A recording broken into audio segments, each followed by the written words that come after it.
My name is Margaret Hill. I'm 60 years old, and I will tell you a story I have hidden inside me for more than 3 decades. People look at me today and see only a quiet old granny with wrinkled hands and tired eyes. They think my life must have been simple, ordinary, filled with knitting, rocking chairs, and bedtime stories for children. But they don't know the scars I carry inside. Scars that no one can see. Once, I was a young woman, deeply in love, trusting every word that came from my husband's lips. I believed marriage was sacred, unshakable, and that loyalty was its foundation. For years, I lived in that belief, blind to the truth unfolding right under my nose. One night, when he said he was working late, something inside me whispered not to believe him. Against my own heart, I followed his car, praying I was wrong, praying I would find nothing. But what I saw that night sitting beside him in the passenger seat shattered my world, my faith, and the woman I thought I was. I am not telling you this story for pity. I am telling it because sometimes the people we trust the most are the ones who destroy us the deepest. And sometimes, love itself becomes the greatest betrayal. So tell me, if the truth can break your soul, is it better to know it, or to live in a beautiful lie? If you wish to hear more of my stories, please subscribe to my channel. When I look back now, I often ask myself, was it fate, or was it blindness? Did I choose not to see the signs, or was I just too much in love to notice? My husband's name was Richard Hill. To the world, he was charming, hardworking, respected. People admired the way he carried himself, the way he spoke with confidence, the way he always seemed to know the right thing to say. And to me back then, he was everything. My first love, my protector, my dream come true. I married him when I was only 21. I was so naive, so desperate to believe in happily ever after. I remember my mother warning me, Margaret, sometimes the man who shines the brightest is the one who hides the darkest shadows. But I brushed it off. I thought she was being bitter from her own failed marriage. How wrong I was. The first years of our marriage were blissful. We lived in a small house with creaky wooden floors, and though we didn't have much, I thought we had love, and that was enough. We would take late-night walks, share ice cream on summer evenings, and talk about our dreams for the future. I believed him when he said, "Forever, Maggie, it's you and me forever." But forever has a strange way of breaking apart. It started with little things. Nights when Richard came home late, smelling faintly of perfume that wasn't mine. Phone calls he would silence quickly when I entered the room. His smile, once warm and open, became guarded, like a man carrying a secret in his pocket. At first, I told myself I was imagining it, that I was being insecure. Silly. After all, he was my husband. He loved me. He would never betray me. Right. Still, the doubt grew like a seed in my chest. One evening, he came home later than usual. His tie was loosened, his hair slightly messy. I asked him gently, "Rough day at work?" He kissed my forehead and said, "Yes, sweetheart, long meetings. You know how it is." And I smiled, but my heart whispered, "He's lying." For weeks, I lived in this torment, half believing, until one night, I decided I couldn't take the silence anymore. I needed the truth, no matter how much it hurt. It was a Friday evening. Richard kissed me on the cheek and said, "Don't wait up for me, Maggie. The boss has me staying late." I nodded, pretending to believe him, but the moment his car left the driveway, I grabbed my coat, slipped on my shoes, and followed. I still remember my hands trembling on the steering wheel, my heart pounding so loudly I thought it would explode. I prayed the whole time, "Please God, let me be wrong. Let me be paranoid. Let me find him at the office like he said." But Richard's car didn't turn toward his office. It turned onto a quieter road, one that led toward a little diner on the edge of town. I parked far behind, my breath fogging the window as I watched. He stepped out, straightened his jacket, and walked inside. Moments later, she arrived, a woman with long, dark hair, dressed in a way that screamed youth and confidence. She was half my age, maybe younger. Richard greeted her with a smile I hadn't seen in years, a smile reserved for me once upon a time. And then, he kissed her. Not a polite kiss, not a friendly greeting. No, a kiss full of passion, of possession, of promises I thought were mine alone. My whole body went numb. It felt like the ground had disappeared beneath me. I remember gripping the steering wheel so hard my knuckles turned white. Tears blurred my vision, but I couldn't look away. Every laugh they shared, every touch of his hand on hers, stabbed into me like a knife. For a moment, I thought of storming inside, of screaming, of making a scene, but something held me back. Maybe pride, maybe fear, or maybe the cruel realization that the man I loved wasn't mine anymore. And no amount of shouting would change that. I sat in that car for hours, watching pieces of my life crumble in front of me. When he finally walked her back to her car, he held her face so tenderly, so gently, the way he used to hold mine. That was the moment my heart truly shattered. I drove home in silence, my hands shaking, my eyes swollen from crying. And when Richard walked through the door later that night, he kissed me like nothing had happened. He looked me in the eye and said, "Sorry it was so late. Love, work is just killing me." I wanted to scream, I know the truth. But instead, I smiled weakly and whispered, "I understand." Because in that moment, I realized something terrifying. Sometimes, silence isn't weakness, it's survival. I wasn't ready to face the storm. Not yet. I needed time, but deep inside, I knew my life would never be the same again. I barely slept that night. I lay in bed next to Richard, listening to the steady rhythm of his breathing, pretending to be asleep, while my mind raced like a storm. Every time I closed my eyes, I saw her face again, the mysterious woman with the dark hair. I saw his hands on hers, his lips pressed against her smile, his eyes sparkling the way they once did only for me. But there was something about her, something I couldn't shake. Her movements, her laugh, the tilt of her head, it all felt strangely familiar, like a shadow I'd seen before but couldn't quite place. The next morning, Richard kissed me goodbye as usual, carrying his briefcase, humming like a man with no secrets. I stood at the window watching him drive away, my heart heavier than ever. And then, a chilling thought struck me. Who was she? I couldn't survive with half-truths. I needed answers, so I started digging at first. It was small things, checking his phone while he showered, flipping through his wallet when he wasn't home. But Richard was careful. He deleted messages, kept his pockets empty, wiped away every trace like a professional liar. Yet liars always leave cracks. And one day, I found mine. A receipt, folded carelessly in his jacket pocket. A receipt from the very diner where I had followed him. 2 meals, 2 drinks, dated the same night. My hands trembled as I read it, as though the paper itself was mocking me. I knew then I had to see her again. That Friday, I drove to the diner before Richard could arrive. I parked far enough away to stay hidden, but close enough to watch. My chest ached with every tick of the clock. And then she appeared. The woman, her hair fell in soft curls over her shoulders, her walk graceful, yet oddly familiar. My breath caught in my throat. I knew that walk. I had seen it years ago, in my own home. Suddenly, the truth rushed toward me like a tidal wave. This wasn't a stranger. This wasn't some random woman from the streets. No, she was Emily Carter, my niece, my sister's daughter, Emily, who used to spend summers with us as a little girl. Emily, who sat on my lap while I brushed her hair and told her stories. Emily, who I had watched grow up, who I had loved like my own child. And now, Emily was the woman sitting across from my husband, laughing, smiling, touching his hand like she had every right in the world to do so. My heart collapsed. I remember clutching the steering wheel, gasping for air, whispering, "No, no, no," as if saying it aloud could erase the image in front of me. But it was real. It was happening. Richard leaned across the table and brushed a strand of hair from Emily's face, and she blushed like a schoolgirl. My stomach turned. I wanted to burst into that diner and drag them both into the street, expose their betrayal to the whole world, but I couldn't move. I sat frozen, my hands shaking, my tears burning like fire. The worst part wasn't just the betrayal, it was the memory of trust. I had opened my home to Emily, treated her like blood, trusted her like family. And this was how she repaid me. For weeks after that, I carried the weight alone. I cooked Richard's dinners, washed his shirts, smiled politely when neighbors praised our perfect marriage.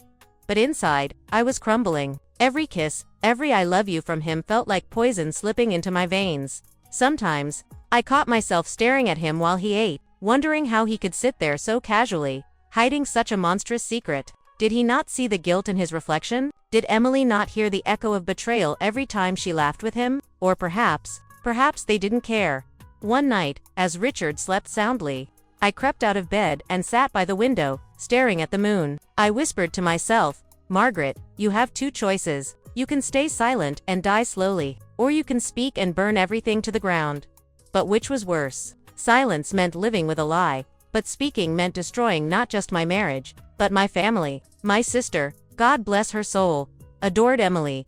What would it do to her heart if she knew? What would people say if they found out? Would they pity me? Judge me? Or would they blame me for not being enough woman for my husband? These were the questions that ate away at me in the dark, leaving me hollow, restless, broken. And then, something happened that forced my hand. It was a quiet Sunday afternoon. I was folding laundry when the phone rang. Richard was in the shower, so I answered. On the other end, a voice said, "Hi, this is Dr. Lawson's office. Calling to confirm your husband's appointment for tomorrow. Will his niece, Emily Carter, also be attending with him as listed?" I dropped the phone. My blood went cold. Not only were they together in secret, but now they were making appointments out in the open, using my husband's name alongside hers. It was no longer just stolen moments. They were planning something deeper, something far more dangerous than I could have imagined. And in that moment, I realized, this wasn't just an affair. This was a love they intended to protect at any cost.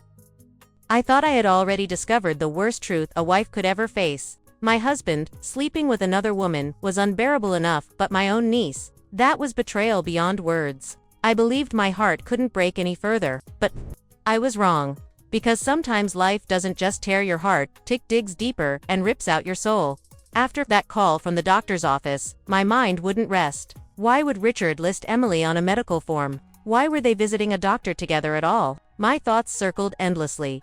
Was she sick? Was he sick? Or was there something more sinister binding them together? I couldn't resist. The next day, I followed him again. This time, not to a diner but to a clinic across town. I parked in the corner and watched Richard step out of the car, with Emily by his side. They looked almost natural together, like a married couple arriving for a routine checkup. My chest tightened. I waited for over an hour, my fingers tapping nervously on the steering wheel, until they finally emerged. Richard was holding paperwork, and Emily was smiling softly, almost nervously. They stood by the car for a moment, talking. I rolled my window down just enough to hear faint bits of their conversation, and then, I heard the words that nearly stopped my heart. "Don't worry," Richard said, his voice low but steady. "The doctor said everything looks fine for the baby." The baby. The world spun around me. Emily was pregnant with his child. I clutched my chest, gasping for air, as if the universe had punched the breath out of me. I wanted to scream, to run, to throw myself in front of them and demand answers, but I stayed frozen, paralyzed by the weight of those words. In that moment, I felt my life end in silence. Everything I had built, decades of marriage, family, trust, it all collapsed into ashes with those two simple words. The baby. I drove home in a daze. I don't even remember how I made it back. The walls of my house suddenly felt like a prison. Every photograph mocking me. The wedding picture on the mantle, where Richard's arm was wrapped tightly around me. The framed photo of Emily as a little girl, smiling with ice cream dripping down her chin. All of it stabbed into me like cruel reminders of what I had lost. For days, I lived like a ghost. I cooked meals without tasting them. I smiled at neighbors without hearing their words. Richard carried on as if nothing had happened, humming while shaving, reading the paper, kissing me goodnight with the same lips he used to kiss her. And I said nothing. But inside, I was burning alive. Then, one evening, I overheard something I wasn't meant to hear. Richard was on the phone in the kitchen. I stood quietly in the hallway, listening. His voice was hushed, urgent. Yes, I told her I'd take care of it. No, she doesn't suspect a thing. Don't worry, Emily, we'll figure this out. She won't stand in our way. I felt my blood run cold. She won't stand in our way. Was he talking about me? Was I now the obstacle? For the first time, fear replaced heartbreak. Betrayal was one thing, but now, it felt dangerous. My own husband, plotting behind my back with my niece, carrying a child together, and speaking about me as if I were a problem to be removed. That night, I couldn't sleep. I lay in bed staring at the ceiling, every sound in the house amplified. The creak of the floorboards, the tick of the clock, the steady breathing of Richard beside me. For years, that sound had been my comfort. But now, it was the rhythm of a man who might be planning my destruction. The next morning, I decided I couldn't stay silent anymore. I needed anyone to know the truth before it was too late. So I drove to see my sister, Emily's mother. When she opened the door, her eyes lit up. "Maggie, what a surprise," she said, pulling me into a hug. But as soon as I stepped inside, I felt sick. On the coffee table lay a stack of baby magazines, ultrasound printouts, and little knitted booties. And then my sister smiled and said words that shattered me all over again. "Isn't it wonderful? Emily's expecting. I know it's unconventional, but Richard has been such a support to her. We're lucky to have him." I stood there, frozen. My own sister knew. My family knew. They all knew. And not one of them had told me. I was the last to know in my own life. I felt the walls closing in on me as I stood in my sister's living room, surrounded by baby magazines and tiny knitted booties. My ears rang with her words. Emily's expecting, and Richard has been such a support to her. Support. That wasn't support. That was betrayal dressed up in lies. I swallowed hard, my throat dry. Do you know who the father is? I asked, my voice trembling. My sister hesitated. She looked down, twisting her hands together, as if debating whether to speak. Finally, she whispered, Maggie, I didn't want to be the one to tell you this, but you deserve the truth. My knees went weak. I gripped the edge of the table to steady myself. Tell me, I demanded, though every bone in my body screamed not to hear the answer. She looked me in the eye and said, It's Richard. He's the father. The words landed like bullets. Even though I already knew, hearing them spoken out loud made it real. My sister's expression was full of pity, but pity was the last thing I wanted. I wanted to scream, to shatter every fragile little decoration in her house, to tear down the lies brick by brick. Instead, I stood frozen, silent tears rolling down my face.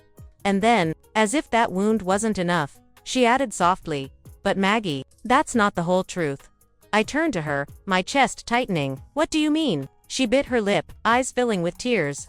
I never told you this, because I thought it would only hurt you. But years ago, before you married Richard, he and we had an affair. The room spun. My own sister, my own blood. She continued, her voice breaking. It was before you two became serious. I thought it was just a fling. But when you brought him home and said you were in love, I stayed quiet. I thought it was in the past. I thought it didn't matter anymore. But Maggie, I can't hide it any longer. I staggered back, my body trembling from head to toe. The betrayal wasn't just Emily.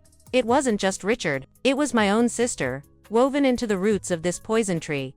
I could barely breathe. So you're telling me, I whispered, that the man I built my life with, the man I trusted above all else, was never really mine? She tried to reach for me, but I pulled away. I felt like I was drowning, gasping for air, the walls of my own life collapsing around me.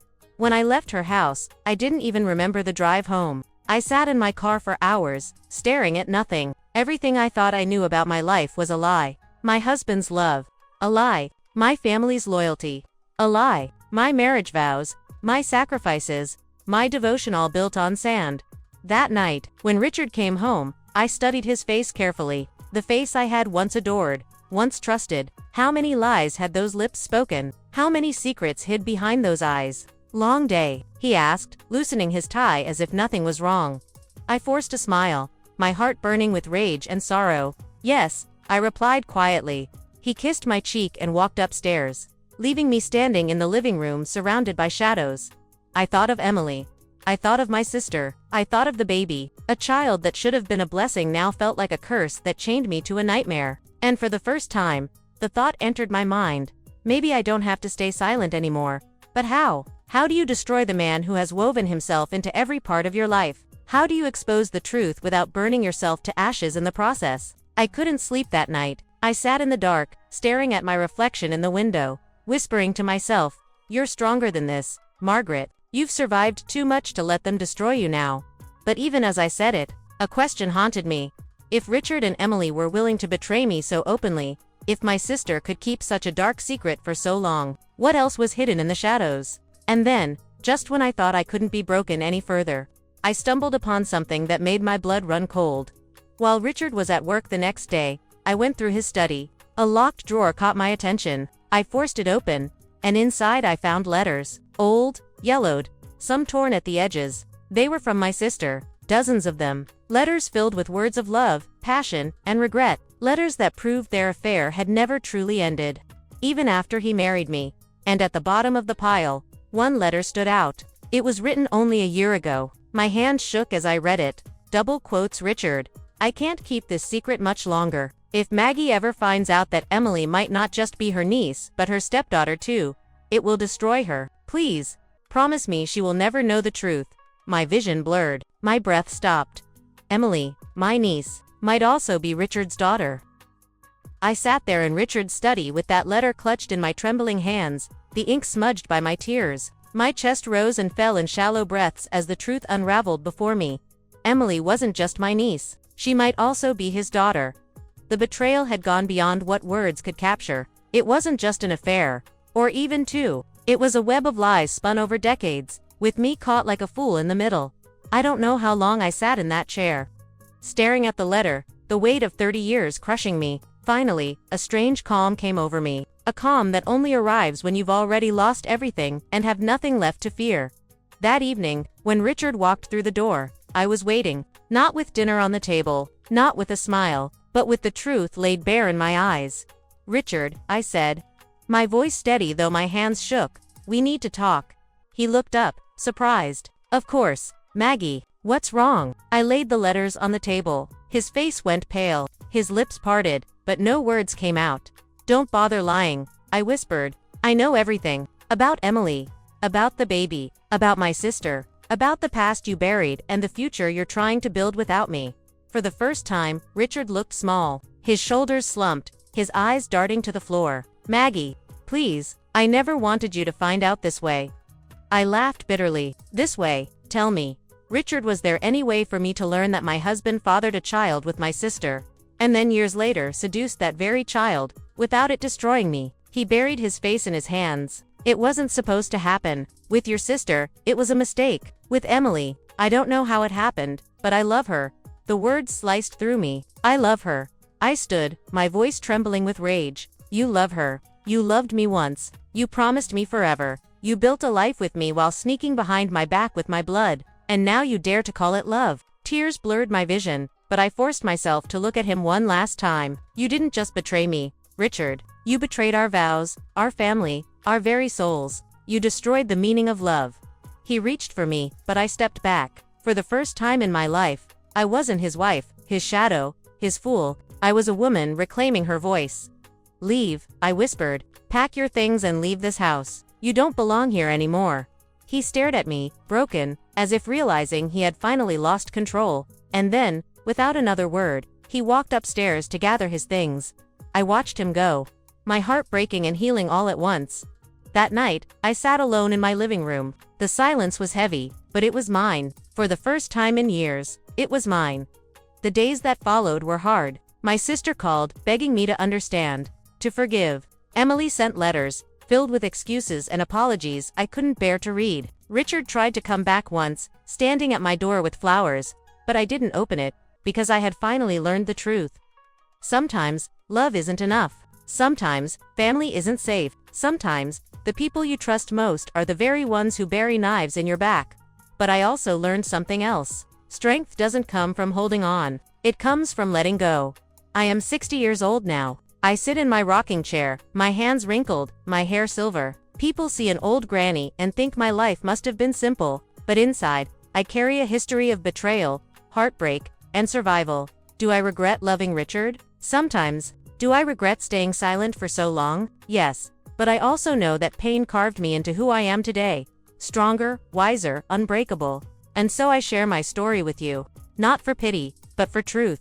If you ever find yourself blinded by love, if you ever doubt the whispers of your heart, listen, because silence can destroy you, but truth, no matter how painful, can set you free. Remember this, love is not proven by words, or even by years. Love is proven by loyalty. And once loyalty is gone, love is nothing more than a beautiful lie. So if you ever face the choice I did between living in a lie or walking through the fire of truth, choose the fire, because even though it burns, it will lead you to freedom. That night, when I followed Richard's car, I thought I was chasing him, but in reality, I was chasing the truth. And though it broke me, it also saved me. And now, as an old woman, looking back, I ask you this: would you rather live with a comforting lie, or survive the pain of the truth?